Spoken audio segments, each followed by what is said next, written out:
دنیا کے 7 بڑے ممالک نے برطانیہ میں منعقدہ اجلاس میں عالمی کارپوریشنز پر ٹیکس کی شرح میں اضافہ کرنے پر آمادگی ظاہر کر دی۔ رپورٹ کر رہے ہیں لندن سے مقیم احمد۔ برطانیہ میں ہونے والے G7 ممالک کے وزرائے خزانہ کے اجلاس میں عالمی کاروباری اداروں پر ٹیکسز کی شرح میں اضافے کا عندیہ ظاہر کیا گیا ہے۔ اس اعلامیے کی منظوری کی صورت میں ایپل، گوگل، ایمیزون، فیس بک اور دیگر کمپنی سے زیادہ ٹیکسز وصول کیے جا سکیں گے۔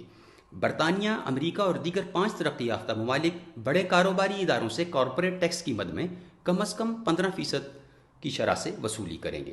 ماہرین کے مطابق اس قدم سے اربوں ڈالر کی آمدنی ہوگی، جو کہ کرونا وائرس سے متاثرہ معیشتوں کی بحالی میں مددگار ہوگی۔ امریکی سیکرٹری خزانہ اور برطانوی سیکرٹری خزانہ نے اسے امید افزا قدم قرار دیا ہے، کیونکہ کارپوریٹ ٹیکس میں اضافے کے بعد برطانیہ اور دیگر ممالک کی جانب سے عائد کردہ نیشنل ڈیجیٹل ٹیکس ختم ہو جائے گا، جسے امریکی کمپنیاں اپنے خلاف اور امتیازی سمجھتی ہیں۔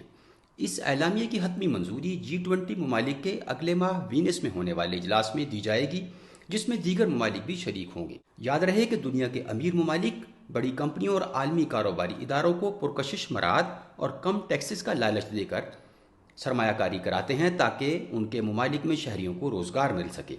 اس طرز عمل سے کم وسائل اور کمزور معیشت والے ممالک کو نقصان اٹھانا پڑتا ہے۔